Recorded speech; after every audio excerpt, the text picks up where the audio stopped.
Oração para renascer em Deus. Renasci agora. Renasci em Deus. Sou agora um filho de Deus perfeito. O velho eu se foi e nasceu o novo eu que é filho de Deus. A vida de Deus é a minha vida. Logo sou sempre saudável, forte, dinâmico e jamais acontece de eu adoecer, sentir cansaço ou envelhecer. Renasci agora. Renasci no amor de Deus. Por isso estou preenchido pelo amor de Deus. As antigas tristezas, as antigas mágoas, os antigos rancores e os antigos ódios ficaram no passado. Já não me entristeço, não me magoo, não me rancorizo nem odeio. Abençoo tudo e envio pensamentos de amor a todas as pessoas. Renasci agora, renasci em Deus. Este, sendo o todo de tudo, é o Pai de todos os seres viventes e de todas as coisas existentes. Todos os seres viventes são irmãos perante Deus. E por isso não posso deixar de amá-los. Porque amo a todos os seres, estes também me amam e relacionam-se harmoniosamente de modo a tornar-me mais feliz. Muito obrigado. Olá, queridos educadores, reverências, muito obrigado. É uma grande alegria estar aqui com vocês e quero também dar um grande abraço, mandar um grande abraço para todos os educadores do Brasil e também para a Comissão Central dos Educadores da Seitonê do Brasil, que é liderada pelo meu amigo e preletor Luiz Gomes. Eles estão realizando um trabalho fenomenal, grandioso. Você precisa conhecer, se não conhece, o Ciclo de Estudos de Educação da Vida, que é um curso de formação para educadores. Então, educadores, os preletores da Seitonê, os divulgadores da Seitonê, todos convidados para fazer este Ciclo de Estudos da Educação da Vida. Pois bem, você já ouviu falar em fake news? Exatamente, fake news. Você já deve ter ouvido essa palavra várias vezes por aí. E justamente meu tema agora, né, vocês estão sabendo aí, fake news, né, e a educação na atualidade. Bom, mas afinal de contas, será que essa história de fake news sempre existiu? É uma invenção da era moderna? Olha, as notícias falsas, que significam fake news, elas sempre existiram. Essa história de negacionismo que a gente ouve aí dizer por aí, tudo, né, na televisão, na internet, também já sempre existiu. Por exemplo, há registros, né, de questões ligadas ao negacionismo da indústria de tabaco dos Estados Unidos, quando começaram as pesquisas científicas a relacionar o câncer de pulmão ao tabagismo, né, ao fumo. Então, o que acontece é que essas pesquisas científicas indicavam isso e a indústria de tabaco na época fez uma grande propaganda negando isso, dizendo que não era verdade, etc. e tal. Então vejam que essa questão aí não é de hoje, essa questão de trabalharmos com falsas notícias não é da atualidade. Mas a pergunta que fica, para mim pelo menos, é o seguinte: por que elas afetam tanto as pessoas? E por que elas estão afetando cada vez mais as pessoas? Porque as pessoas entram nas fake news, nas notícias falsas, acreditam nas notícias falsas. E mais ainda, vou trazer um conceito novo para você.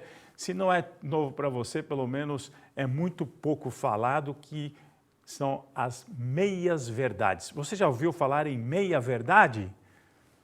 Já ouviu falar? Não?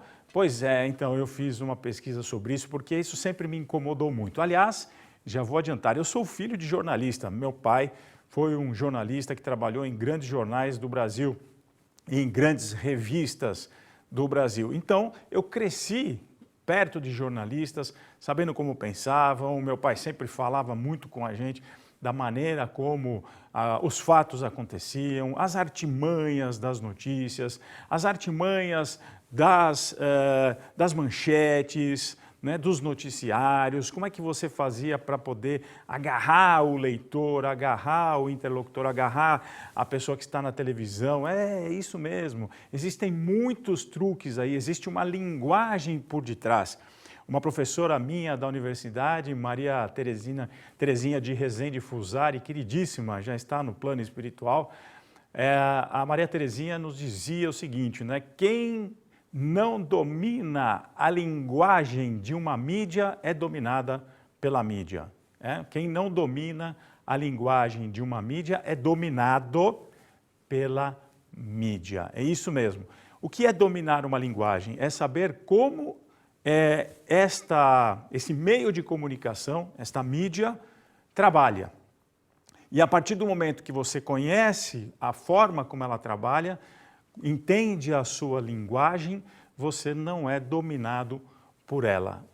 Maria Terezinha, essa lição ficou muito útil para mim, porque eu fiz um curso com essa querida professora, justamente sobre linguagem midiáticas de televisão, de cinema, de rádio. Na época que eu fiz o curso, não tínhamos ainda a internet com essa profusão aí, né, gigantesca que está hoje nas nossas vidas, mas, de qualquer forma, eu peguei os ensinamentos da Maria Terezinha e aproveitei para não tentar pelo menos, né, não deixar me levar pelas falsas notícias ou pelas meias-verdades. E, antes de eu apresentar aqui para vocês um texto que eu gostaria que vocês lessem, daqui a pouquinho eu mostro eles, eu quero citar aqui o livro A Verdade da Vida, volume 8, que é da prática da meditação Shinsokan, explicação da prática da meditação Shinsokan. Eu irei realizar no finalzinho dessa nossa conversa uma prática de meditação Shinsokan. No nosso canal do YouTube tem várias explicações sobre a meditação Shinsokan, o que é, como praticar, mas eu gostaria de chamar a atenção de vocês, educadores, para o que está aqui, capítulo 1, Fundamento do Método de Afinação da Mente. E aqui o professor Masaharu Taniguchi, autor do livro A Verdade da Vida, volume 1, escreve: sumariamente falando, o modo de viver da Seicho no Ie constitui-se de vida mental afinada. Então, como afinar com perfeição a nossa mente?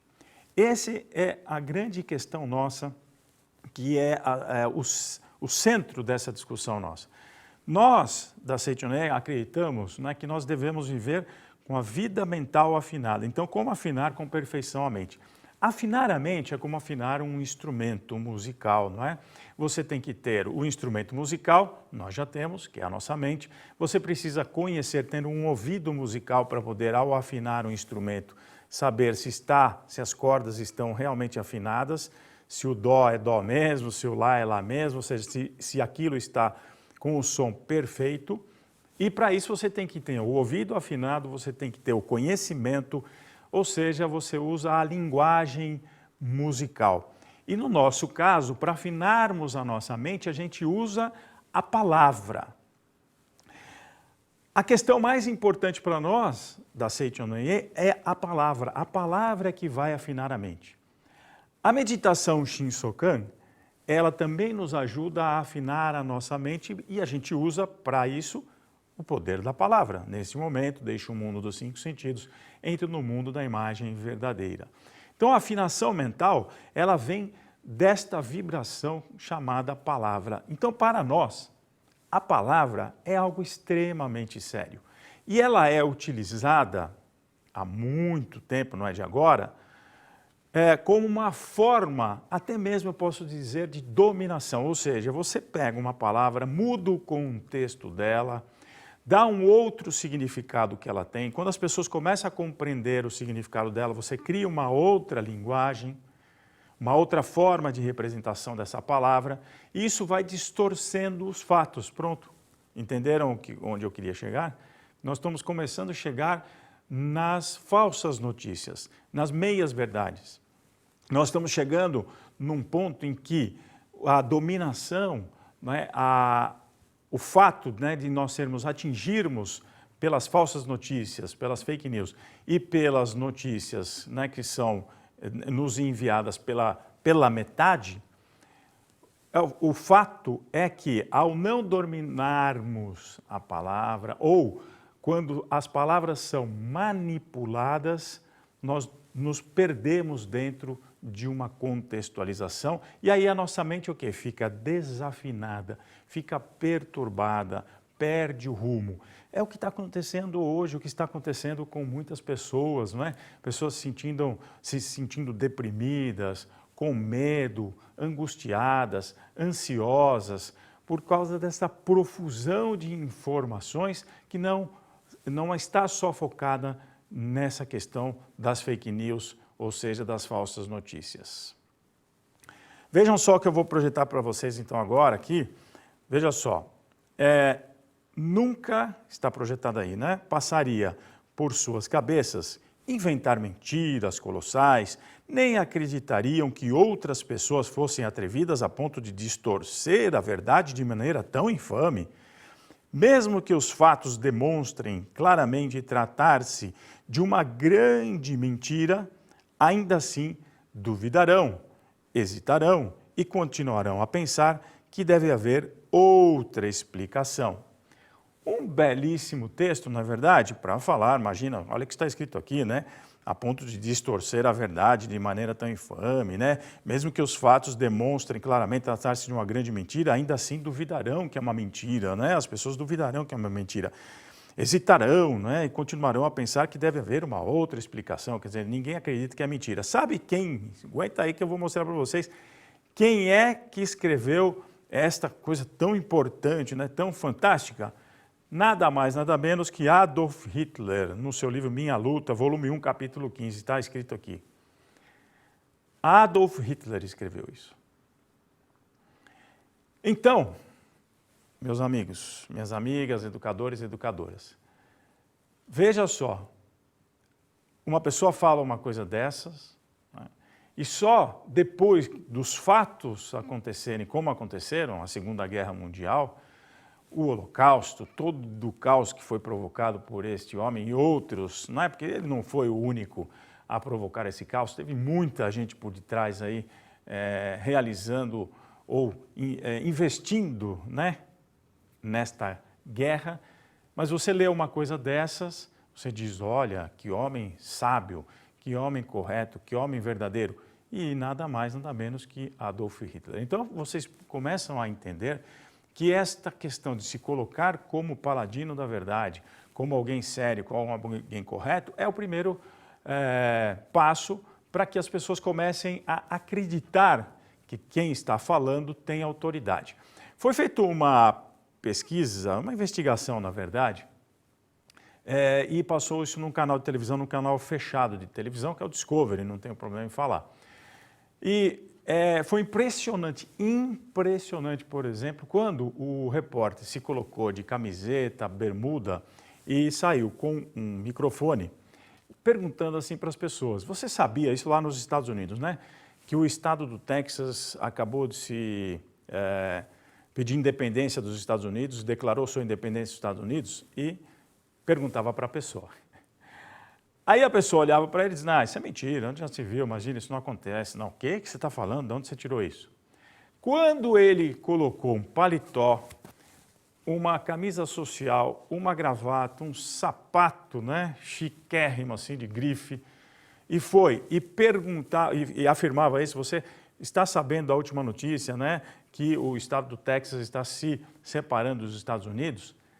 Olha, a grande maioria das pessoas concordava com ele, dizia assim, sim, estou sabendo, é uma coisa bastante triste. Outros diziam, fazer o quê, né? Isso já era esperado.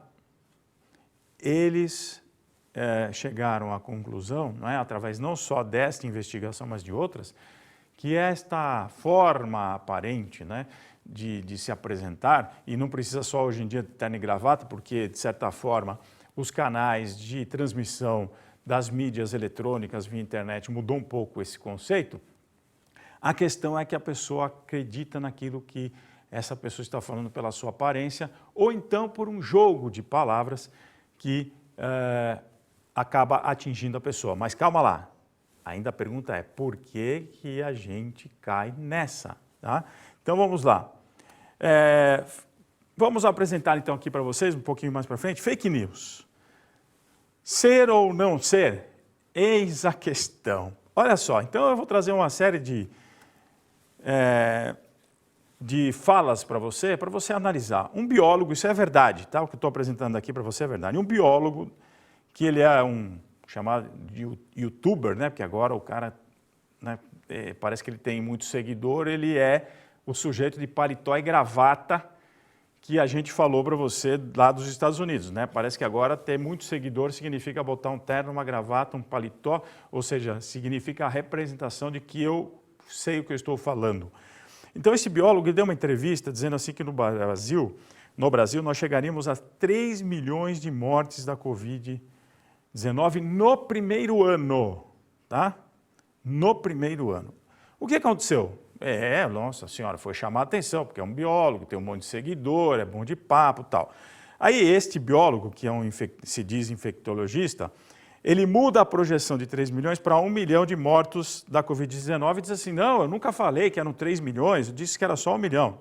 Né? Então esse pesquisador aí, ou esse investigador, porque para ser pesquisador precisa de outra característica, né? Ele foi criticado nas redes sociais quando passou um ano, né, da Covid. Infelizmente tivemos muitos mortos, mas não chegamos a 1 milhão. Então, divulgando esse estudo, né, que projetava 1 milhão de mortes por Covid-19 no Brasil em agosto de 2020. Ao se explicar, que eu não coloquei o nome dele aqui, ressaltou que a projeção era para um cenário de Covid sem freios. Bom, vamos lá. Primeiro, ele falou que eram 3 milhões. As pessoas acreditaram. Depois ele muda que era para 1 milhão, dizendo que nunca tinha falado que eram 3 milhões. Ok? Tá? E as pessoas estão lá acreditando. Ok? E aí ele disse que não, que na verdade ele foi mal interpretado. Que era para um cenário se a gente não cuidasse de nada, se não fizéssemos nada, se não tivéssemos distanciamento.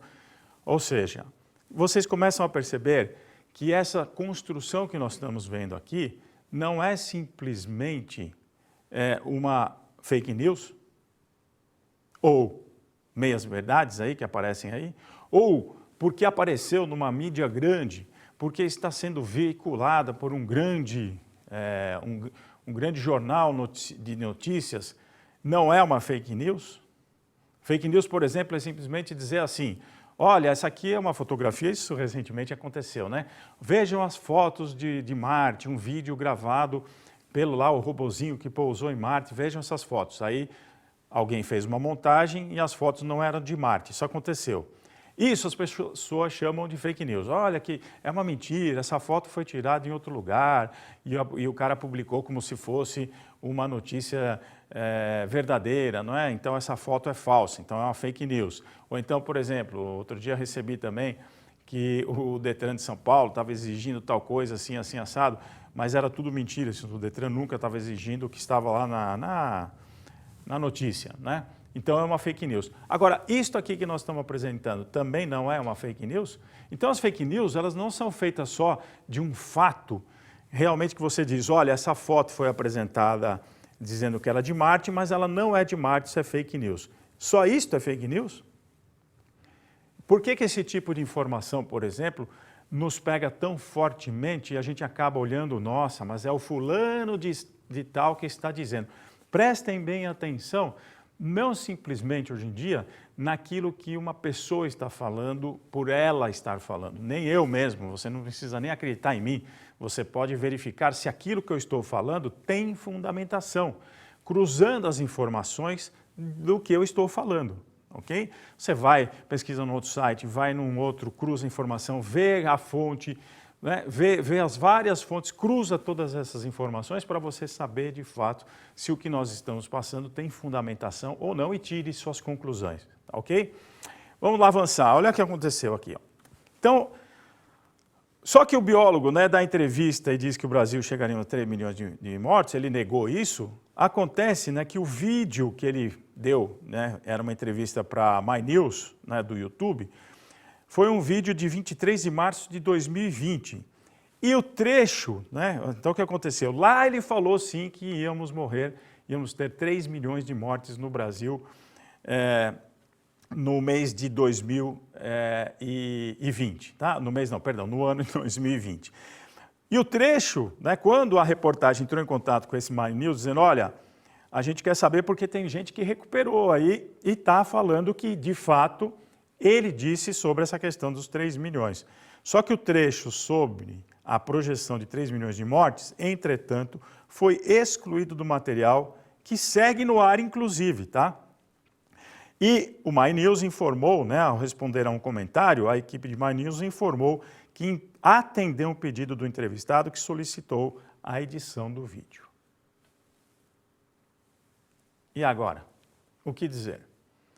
E a pessoa continua falando, continua sendo entrevistado, continua exercendo a tal da influência, porque agora tem a nova profissão, influencer, né? O sujeito é um influencer. Então, quando ele se torna um influencer, ele fala o que ele deseja e as pessoas acreditam. Mas por que as pessoas acreditam? E qual o papel do educador, das nossas educadoras, dos profissionais de educação, para que a gente dê um basta nisso, para que a gente não deixe mais as pessoas reféns dessas pessoas que se declaram influenciadores, que se declaram cientistas, que se declaram donos de uma verdade. Então, o que ele apresenta aqui, eu estou trazendo isso como exemplo, porque é uma coisa muito recente, nós estamos vivendo isso, o que ele apresenta aqui é também uma falsa notícia. Ah, mas eu me baseei numa projeção matemática, não sei o quê. Então tá bom, se não é uma falsa notícia, é uma meia-verdade, nós vamos chegar nas meias-verdades. Vamos avançar um pouquinho mais. Então está aqui, ó.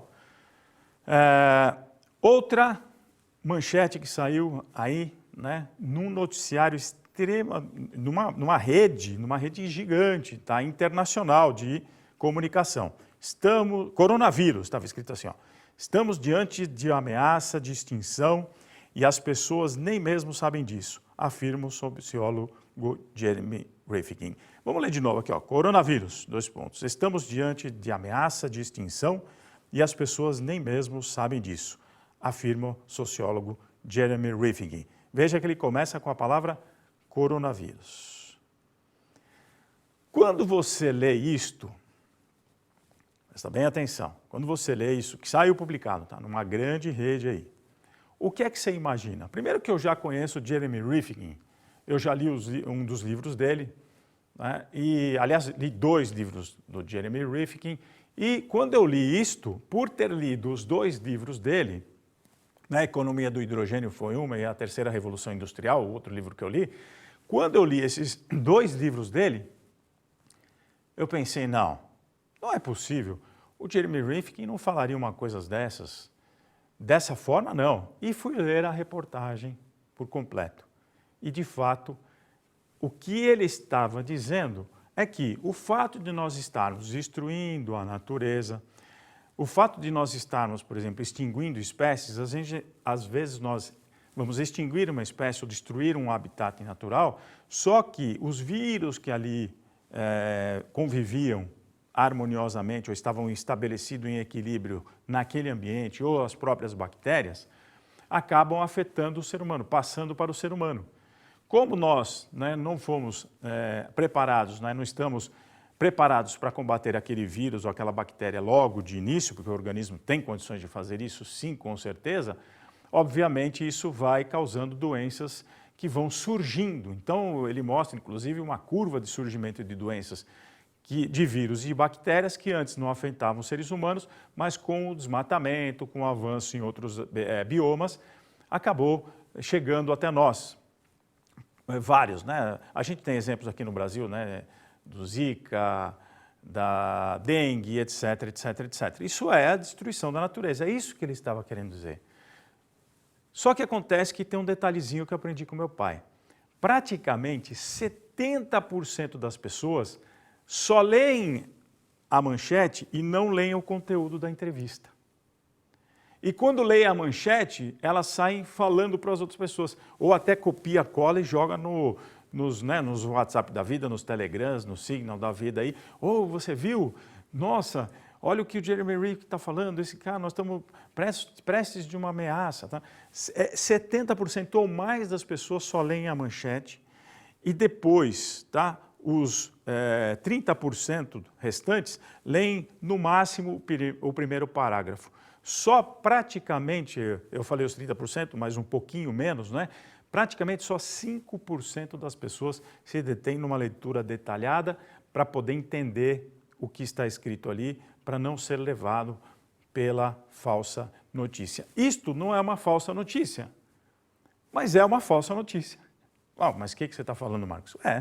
Porque, obviamente, isto está fazendo com que as pessoas se confundam e passem a informação, aí sim, de forma distorcida. Ora, se nós estamos falando que a Seichonoye é um modo de vida, né, mental afinado, isso desafina a nossa mente. Isso desestrutura o ser humano. É a força da palavra desafinando o nosso instrumento mental. E se nós estamos com o instrumento mental desafinado, a nossa vida está desafinada, a nossa vida, a vida do meu vizinho, do meu colega da frente, do meu amigo, está desafinada e nós vamos ter uma desafinação social total. Estamos vendo isso, não é verdade? Bom, vamos avançar um pouquinho mais aqui, ó. Aí eu vou falar das minhas verdades. Tem o Carlos Castilho, que é um jornalista, e ele escreve no Observatório da Imprensa. Eu recomendo vocês lerem essas questões que eu estou trazendo para vocês no Observatório da Imprensa, que escreve, tem muitos, como eu diria, né? Muitos artigos interessantíssimos nesse Observatório da Imprensa, escrita por gente muito séria. Então ele diz o seguinte, ó, o resultado, né, é que a cobertura jornalística acaba sendo uma colcha de retalhos, de meias verdades, então não estou inventando isso, né, o que pode gerar grandes erros de percepção. Entenderam agora o que eu estou falando? Tá? Erros de percepção. Ou seja, quando a notícia sai pela metade, ou quando uma pessoa diz uma coisa e depois ela desdiz, aí ela manda apagar, olha, se ela está mandando apagar uma informação que estava num noticiário, lá no meio de comunicação, não, tira esse negócio aí dos 3 milhões aí, por favor, edita esse negócio para mim. Ora, então, por que ela falou aquilo? Esse tipo de coisa começa a confundir as pessoas, gerar medo pelas pessoas, desafina a mente das pessoas, ok? Então fiquem muito atentos a essa questão das meias verdades, como o Carlos Castilho fala aqui. E o Castilho, ele diz o seguinte, por que nós chegamos nessas questões de meias verdades? Então tem um outro artigo dele no Observatório da Imprensa que eu queria apresentar para vocês aqui. Vejam aí, ó. É esse aqui, ó. Todo o conjunto de normas que rege atualmente a profissão de jornalista está baseado na produção de notícias e no acesso exclusivo à atividade por parte de pessoal formado em cursos universitários ou com a reconhecida experiência prática adquirida ao longo dos anos. Esses critérios se tornaram menos rígidos quando personalidades e pessoas de notório saber passaram a exercer o papel de formadores de opinião em veículos jornalísticos. Pois bem, vejam, dá uma olhadinha aí com calma, né? O que ele quer dizer com isso? Então vamos lá. O que o Castilho está querendo dizer é o seguinte, os jornalistas eram profissionais que eram formados em universidades, ou mesmo como meu pai não era formado em uma universidade, mas tinha todo um conhecimento e tinha, muitos dos jornalistas, pelo menos que eu conheci, eles tinham um compromisso com a verdade, ou pelo menos com a verdade dos fatos. Tá? Eu não estou falando da verdade porque, claro, a faceta da notícia ela é tão multifacetada, ou seja, você tem tantas coisas para você pesquisar, tantas informações que um fala uma coisa, outro fala outra, etc. Tal, que às vezes é difícil você chegar a uma conclusão. Mas o meu pai, pelo menos, os amigos que eu conheci do meu pai, eles tinham um desejo muito grande de ir pesquisar, de ir conversar, de entender o fato. E naquela época, inclusive, o jornalista era assim, né? Meu pai dizia que chegava na redação e ia entrevistar uma pessoa e ele dizia para os amigos, me dê a primeira pergunta, vai. Aí eles ficavam discutindo entre eles, pergunta para eles tal coisa, só a primeira pergunta. as demais perguntas eram feitas durante a entrevista. Hoje não, hoje já sai com o roteiro, 10 perguntas, entrega para a pessoa responde aquelas 10 perguntas. Se ela falar no meio de uma pergunta, né, que foi feita, uma impropriedade, se ela falar alguma coisa interessante, não, parece que os caras não escutam, né, tem que continuar para a terceira pergunta, para a quarta pergunta e assim segue em frente. Então veja como vai desestruturando toda a questão dos meios de comunicação na hora de passar essa notícia. E aí o Júlio diz o seguinte, o Castilho, né, o Carlos Castilho diz o seguinte: a partir do momento que começaram a chegar pessoas, né, pessoas de academias de letras, ele diz aqui, né, sim, vamos voltar para o texto agora aqui, ó. Então, esses critérios se tornaram menos rígidos quando personalidades e pessoas de notório saber passaram a exercer o papel de formadores de opinião em veículos jornalísticos. Ou seja, então não tinha um critério tão rígido assim para que alguém escrevesse num jornal. Você pode chamar uma pessoa de notório saber, mas ótimo, já é maravilha, é notório saber. É uma pessoa que tem o que falar porque é um pesquisador sério, de muitos anos, reconhecido internacionalmente, que a gente sabe que não está vinculado a interesses de grandes grupos corporativos, enfim, isso você tem todo ainda tem uma certa segurança. Porém, olha o que aconteceu. Vamos avançar aqui, ó. E o Castilho, então, coloca o seguinte, ó, tornaram-se ainda mais tênues, ou seja, a questão de quem é que está escrevendo, quando pessoas comuns passaram a funcionar como jornalistas na internet. Pessoas comuns, pode até ser um pesquisador, um biólogo, um infectologista, etc. tal, mas que não é um cara de notório saber. Ele se declara como notório saber, ele põe os diplomas lá, mas não aparece como notório saber, fazendo com que a fronteira entre profissionais e não profissionais perdesse a rigidez na era analógica. Estamos caminhando para uma nova definição do que é ser jornalista, e ele conclui: tudo ainda é muito incerto, mas a única coisa que parece segura é que o modelo vigente até agora está fadado a virar peça de museu. Muito perigoso, porque o que acontece é que as pessoas chamadas comuns, elas então agora estão com a palavra, né? O que antes talvez fosse uma pessoa que se formou, que foi para uma universidade, que debateu, que discutiu, que leu textos, que leu sociólogos, filósofos, que teve contato com grandes mestres da cultura mundial. Eu não estou sendo elitista aqui, mas, por exemplo, estamos falando realmente de pessoas que têm várias formações, não é? No sentido dos professores que davam as aulas. Então, você pode ler vários tipos de pensadores no mundo, formar a sua forma de pensar, mas, absolutamente, o compromisso dessas pessoas tinha que ser com a verdade dos fatos, ou pelo menos ser muito sério a trabalhar com a palavra. A palavra é Deus, gente. Mas só que quando é utilizada desta forma que está sendo utilizada, ela vai distorcendo cada vez mais. Veja o meu raciocínio então, para vocês entenderem. Se nós antes tínhamos um critério para quem escrevia, para quem mandava notícias, eu não estou falando que eram mais corretos, que eram mais justos, que eram menos ideológicos, etc. Tal. Mas você tinha muita consistência no que estava sendo falado, ou seja, existia um debate forte em torno dos pensamentos, em torno até mesmo da ideologia.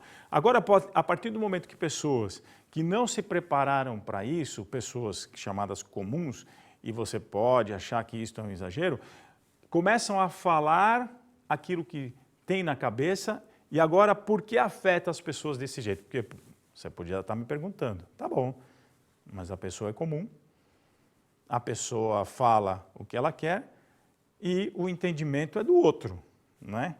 O nosso professor Luiz Hideo Tamaro, né, um grande abraço para esse grande professor da CENTE-UNEM, um pretor fantástico, ele brincava dizendo o seguinte, né? A retórica não está na boca de quem fala, mas no ouvido de quem ouve. Então, é claro, eu posso falar o que eu quiser, mas o entendimento realmente passa pela sua avaliação, pelos seus critérios. E aí que mora o segundo perigo. O primeiro foi esta diminuição, né, da qualidade de quem passa a informação. E o segundo perigo está em, vamos lá aqui, ó, vamos avançar um pouquinho mais, olha. A super interessante, acredite se quiser, tá? Fez uma matéria chamada A Era da Burrice. Vocês vão falar, nossa, um preletor da Sentinel falando isso. Claro que eu estou aqui para justamente impedir que isso aconteça, mas eu tenho que falar sobre isso.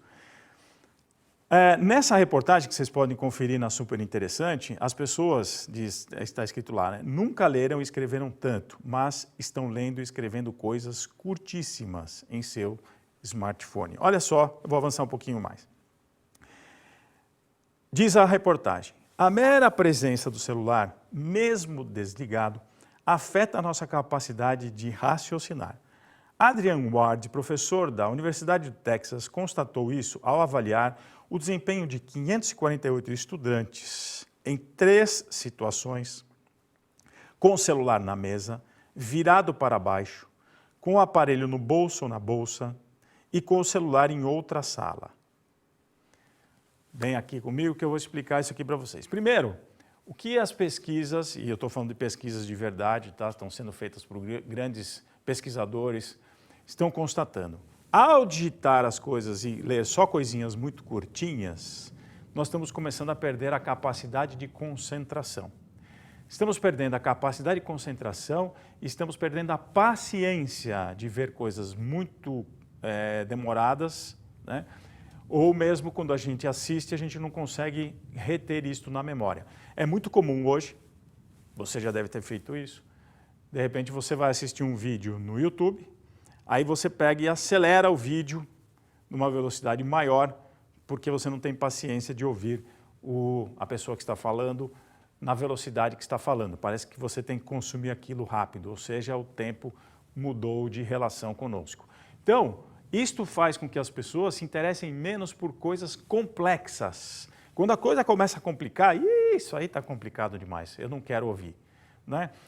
Isso aí está muito difícil de entender, dá preguiça. A gente ouve esse tipo de coisa. E aí o que aconteceu? Esse professor fez inclusive um experimento em que ele colocava todos os celulares desligados, na mesa do estudante, outro grupo, né? Um grupo ficava com o celular na mesa, outro grupo ficava com o celular num bolso ou na bolsa desligado mais próximo, e um outro grupo de estudantes, tá? Um conjunto de estudantes ficou com o celular em uma outra sala desligado. E ele deu várias tarefas para esses estudantes realizarem. Por incrível que pareça, os estudantes que se saíram melhor foram os que estavam com os celulares numa outra sala. O fato dele estar em cima de uma mesa, percebeu-se que o estudante se distraía como se ele quisesse pegar o celular para tentar falar, não pegava porque sabia que estava desligado e aquilo distraía. No bolso, o mesmo gesto, tentar talvez pegar o celular. Então isso está causando um impacto bastante grande nas pessoas, as pessoas não estão com paciência de ler, de ouvir, e aí elas ficam reféns das meias-verdades, ficam reféns das notícias falsas, das fake news, porque elas ouvem e já vendem o produto que ouviram, ou ouvem e não conseguem interpretar ou pelo menos questionar. Deixa eu dar um exemplo para vocês que eu falei, pessoal.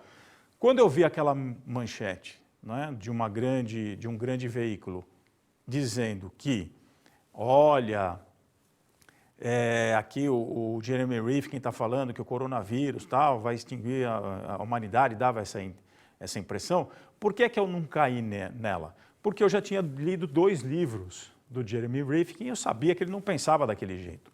E aí eu fui constatar que, de fato, aquela manchete não correspondia totalmente, ela era manipulada àquilo que o Jeremy Rifkin estava falando na entrevista que ele concedeu a esse grande meio de comunicação. Então, o fato de eu ter tido contato com isso, com esse autor, fez com que eu não fosse refém dele. Se eu visse uma manchete dessa e não tivesse tido contato com o autor, muito provavelmente eu leria também com calma, porque eu desconfio desse tipo de manchete. E eu vou ler então, porque eu disse, não é possível que alguém está falando uma coisa dessa. E vou ler.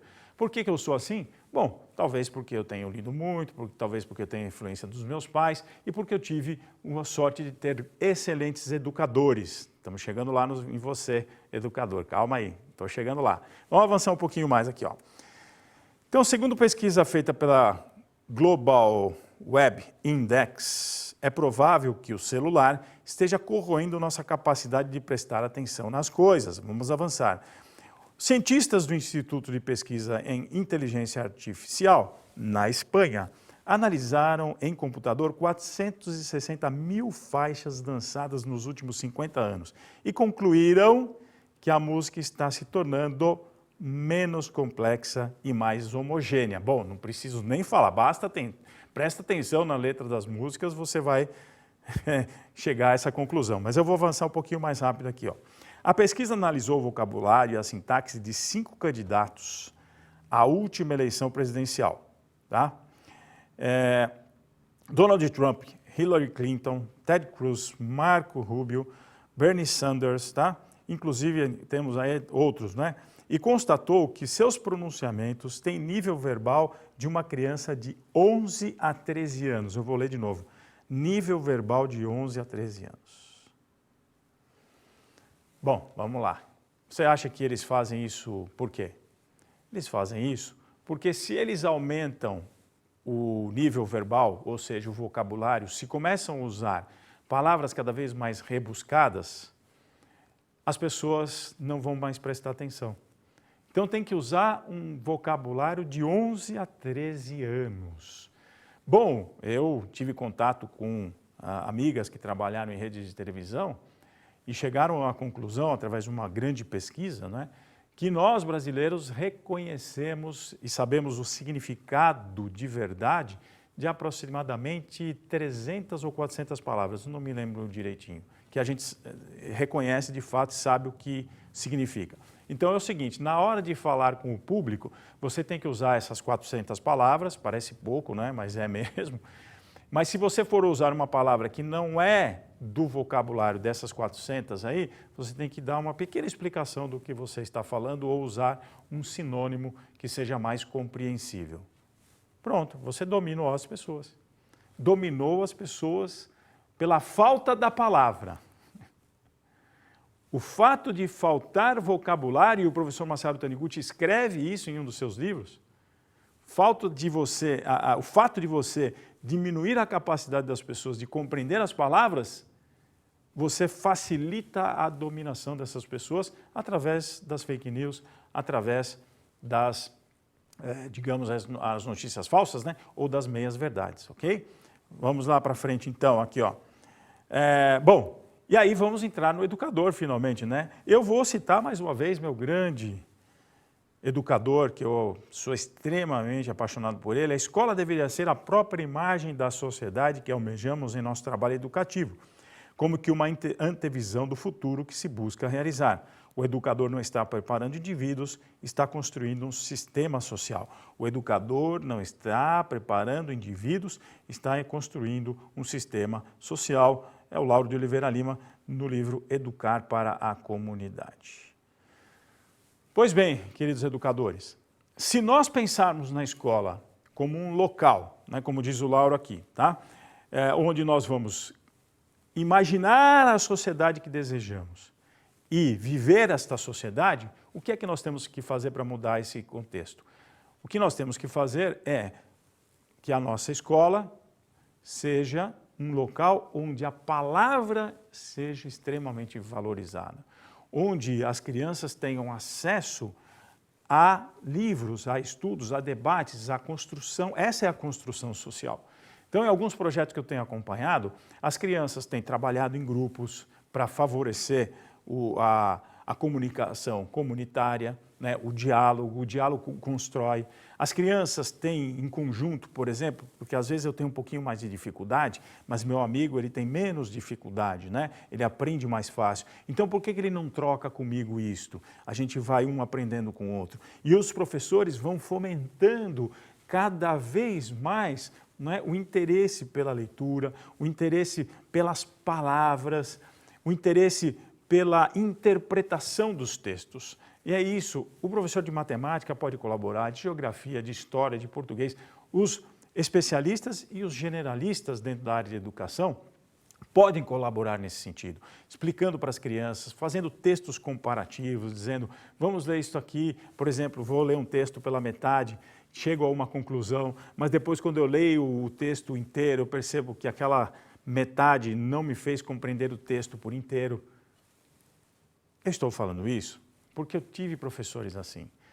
Eu tive uma professora que nunca mais tive contato com ela, que é a professora Eunice de português, do Colégio Gomes Cardim, né, que era um lugar onde eu estudei, lá na Avenida Lacerda Franco, aqui em São Paulo, né, perto do bairro lá da Aclimação, o Gomes Cardim, meus amigos do Gomes Cardim, um grande abraço para todos eles. E eu estudei com essa professora Eunice, que tinha uma aula chamada Aula da Fala. Ela dava poesias, ela dava poemas, ela dava textos, ela fazia com que a gente escutasse músicas. Olha, Pixinguinha eu escutei, né? Noel Rosa. E ela fazia a gente interpretar aqueles textos, a gente compreender aqueles textos. E aquilo foi formando a minha personalidade, porque eu fui dominando, de certa forma, o vocabulário que estava ali escrito. E nós estamos percebendo, e pesquisas nessa revista super interessante indicam, que o QI das pessoas estão diminuindo. O teste de QI se baseia praticamente na avaliação de palavras, né? Se você não domina um vocabulário, você vai sendo avaliado com um QI cada vez menor. Claro que eu resumi, né, o que é isso, é mais complexo do que isso, mas enfim, você vai perdendo a capacidade de interpretação. Isso acaba com qualquer sociedade, é o que nós estamos vendo. Então eu vou contar uma história para vocês interessante.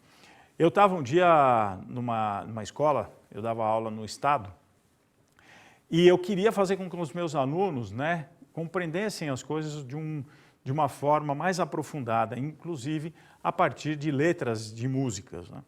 E aí eu levei para eles, né, eles escutavam assim, eles gostavam muito naquela época de pagodes, etc. Então eles escutavam, a gente até brincava, curtia também, claro. Mas depois eu levei para eles músicas, né, como do Paulinho da Viola, sambas do Paulinho da Viola, sambas do Cartola, músicas assim que tinham uma letra extremamente profunda. E a gente começou a ler e a estudar estas letras e cantar com essas músicas que eles gostavam. Eles gostavam do samba, eles gostavam do pagode. Então eu levei aquilo que eles gostavam. E minha aula era de geografia. Então o que eu levei, por exemplo? O Mestre Sala dos Mares, né? Há muito tempo nas águas da Guanabara, que conta a história de uma revolução, de uma revolta que houve, que era o Almirante Negro, que é uma história que conta o brilhantismo de um almirante, na verdade de um negro que não era almirante, mas o Paulinho chama ele de Almirante Negro, e era um brilhante marujo que manobrou um navio da Marinha na época, ameaçando atirar no Rio de Janeiro, né, com aqueles canhões no navio, caso os negros continuassem sofrendo com eles eram maltratados, na verdade, né? Então, chamado lá, né, ele homenageia, na verdade, o Paulinho da Viola a este grande homem que fez com que se revesse, tem que rever isso aí, claro, né? A forma que eram tratados os marinheiros negros pela Marinha Brasileira. Então chama-se A Revolta da Guanabara, se não me engano, e aí conta essa música, Há Muito Tempo nas Águas da Guanabara, e eu aproveitei, dei aula de geografia, aula de história, eles leram esse texto, ouviram a música, cantaram comigo, e isso foi enriquecendo o vocabulário dele, porque o Paulinho da Viola tem essa característica, e além de tudo estudamos cada vez mais os textos. Ora, preparado para compreender textos cada vez melhor, a pessoa está preparada para ler os livros da Sentinel de uma forma cada vez mais profunda. Então, se a gente olha aqui, se eu olho para um texto do professor Masaru Taniguchi, exige muita compreensão. O vocabulário dele não é tão complexo assim, mas exige uma interpretação de texto gigantesca. Esta é a sociedade que eu quero formar. Se eu crio este ambiente dentro da escola, eu estou combatendo as falsas notícias, as meias-verdades, eu estou fazendo com que os seres humanos se tornem cada vez mais autônomos, ou seja, que conhecem, né, a si próprios. e também têm autonomias, ou seja, conseguem lidar com as regras, porque autonomia significa domínio sobre as próprias regras, né? Sobre as regras de si próprio, dos outros e da sociedade, e conseguem interpretar os textos e conseguem ampliar a sua vida nesse sentido, ou seja, não ficam reféns do que está acontecendo hoje em dia. E aí ele diz, olha, como captar a sabedoria infinita. E o professor Masaru Taniguchi vai falar de um segundo aspecto, que eu não vou ter muito tempo de falar com vocês, que é o aspecto justamente de fazer com que a nossa pequena inteligência seja cada vez menor, ou seja, ele diz o seguinte, ó, quando assim escancaramos totalmente as portas e as janelas do coração, através da meditação, da leitura dos textos, né, das práticas espirituais importantes, das práticas religiosas importantes da Seicho no Ie, e recebemos a orientação da sabedoria de Deus, em nós próprios já estará manifestada a imagem verdadeira, ou seja, o paraíso, a perfeição de filhos de Deus. E já não seremos mais escravos da pequena inteligência. Então a pequena inteligência que nos escraviza é a falta da capacidade de conectar-se a Deus e buscar intuição e o afastamento do vocabulário, das palavras, da consistência das palavras, do conhecimento das palavras, da ampliação do vocabulário. Isso vai nos afastando cada vez mais e nos deixando refém do que o mestre nos diz aqui, da pequena inteligência. Bom, o tempo já esgotou, porque a gente vai fazer uma meditação, como eu prometi para vocês, não é? A meditação Shinsokan, toda a explicação aqui no livro A Verdade da Vida, volume 8.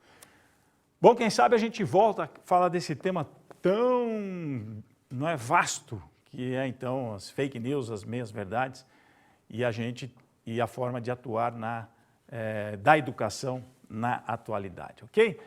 Então vamos fazer a meditação Shinsokan?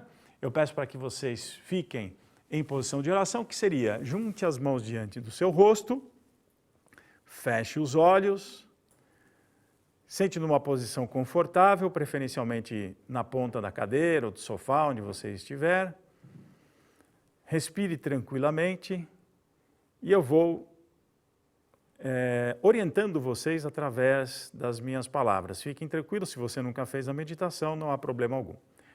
Canto evocativo de Deus. Ó Deus Pai, que dais vida a todos os seres viventes, abençoai-me com o vosso Espírito. Eu vivo não pela minha própria força, mas pela vida de Deus Pai, que permeia os céus e a terra. As minhas obras, não sou eu quem as realiza, mas é a força de Deus Pai, que permeia os céus e a terra. Ó Deus, que vos manifestastes através da Seicho no Ie, para indicar o caminho dos céus e da terra, protegei-me.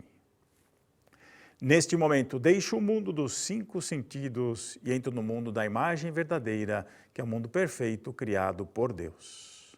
Visualizemos então um mundo vasto, esplendoroso, um mundo perfeito criado por Deus, o paraíso, que se manifesta inclusive na própria terra, o paraíso terrestre, como manifestação do que chamamos de fenômeno autêntico. Visualize desta forma toda a sua vida regida pela imagem verdadeira. Deixei o mundo dos 5 sentidos, entrei no mundo da imagem verdadeira, aqui onde estou. É o oceano da infinita sabedoria de Deus, é o oceano da infinita sabedoria de Deus, é o oceano da infinita sabedoria de Deus, é o oceano da infinita sabedoria de Deus. É o oceano do infinito amor de Deus, é o oceano do infinito amor de Deus, é o oceano do infinito amor de Deus, é o oceano do infinito amor de Deus, é o oceano do infinito amor de Deus, é o oceano do infinito amor de Deus. É o oceano da infinita vida de Deus, é o oceano da infinita vida de Deus, é o oceano da infinita vida de Deus, é o oceano da infinita vida de Deus, é o oceano da infinita vida de Deus. É o oceano da infinita provisão de Deus, é o oceano da infinita provisão de Deus, é o oceano da infinita provisão de Deus, é o oceano da infinita provisão de Deus, é o oceano da infinita provisão de Deus. É o oceano da infinita alegria de Deus, é o oceano da infinita alegria de Deus, é o oceano da infinita alegria de Deus, é o oceano da infinita alegria de Deus, é o oceano da infinita alegria de Deus. É o oceano da infinita harmonia de Deus, é o oceano da infinita harmonia de Deus, é o oceano da infinita harmonia de Deus, é o oceano da infinita harmonia de Deus. É o mundo da grande harmonia. Neste mundo da grande harmonia, eu, como filho de Deus, estou recebendo de Deus a sua infinita força vivificante. Agora vamos imaginar uma luz que desce dos altos, preenche todo o nosso ser e vamos inspirar lentamente esta energia divina, a luz de Deus, inspirando e ao mesmo tempo mentalizando. A infinita força vivificante de Deus flui para o meu interior e quando vamos mentalizando flui, flui, flui, vamos inspirando lentamente o ar. A infinita força vivificante de Deus flui para o meu interior, flui, flui, inspire, flui, flui. Retenha o ar no baixo ventre e mentalize por alguns instantes, pela luminosa força vivificante de Deus, sou preenchido, sou vivificado. Libere lentamente este ar, sou preenchido, sou vivificado, sou preenchido, sou vivificado.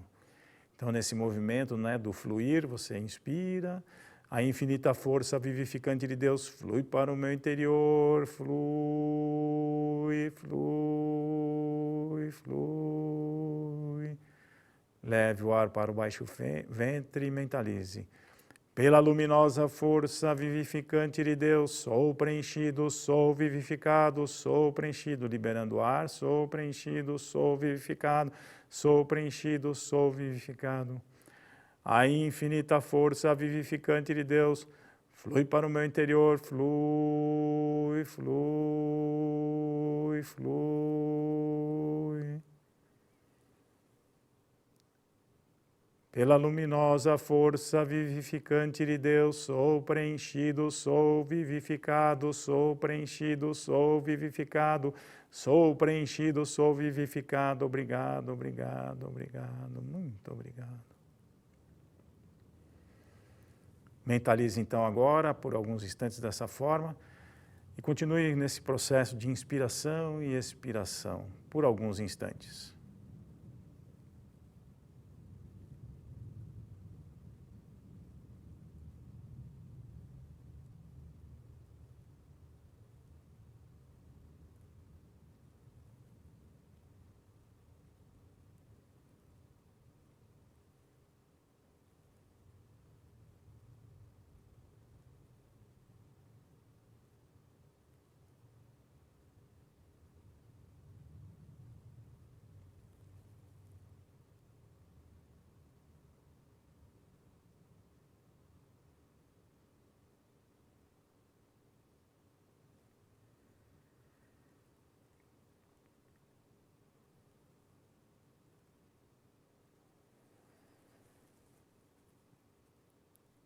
Obrigado, muito obrigado. Já não sou eu quem vive, é a vida de Deus que aqui vive. Já não sou eu quem vive, é a vida de Deus que aqui vive. Obrigado, muito obrigado, muito obrigado. Oração pela manifestação da imagem verdadeira do Brasil. Neste momento, fluindo o mundo da imagem verdadeira, a infinita sabedoria e o infinito amor de Deus. Através dessa infinita força, o Brasil se torna tão perfeito como já o é no mundo da imagem verdadeira. Deus, muito obrigado.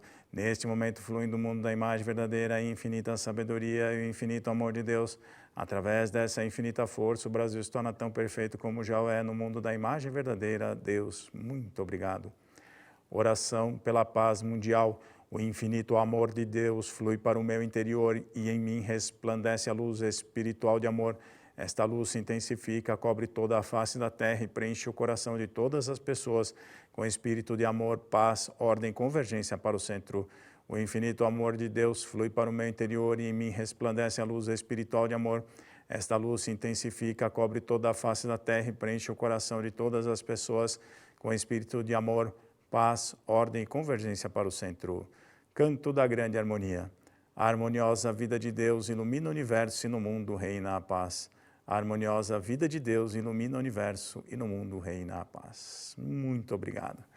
Muito bem, então, estamos terminando a nossa conversa de hoje. Eu espero reencontrá-los em breve, né, presencialmente, para a gente conversar desse tema e de outros temas também. Quero deixar mais uma vez a minha gratidão pelo convite, né, que recebi dos educadores da Seichonoye do Brasil e convidá-los para conhecer mais dos educadores na página da Seichonoye, www.sni.org.br. Lá você acha, então, os educadores da Seichonoye com as suas atividades. E não se esqueça, pergunte o que é o ciclo de estudos da educação da vida, o CEV. Qualquer coisa, você manda um e-mail, então, com a sua pergunta, educadores@sni.org.br.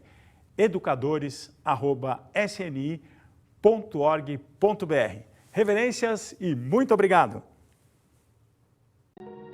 Seja em meio a uma rotina atribulada, seja em meio aos desafios da vida, ou especialmente naqueles momentos sublimes de reflexão profunda ou em crises de solidão e dúvidas, todos nós precisamos abrir as janelas da mente e adentrar a um mundo onde residem todas as respostas.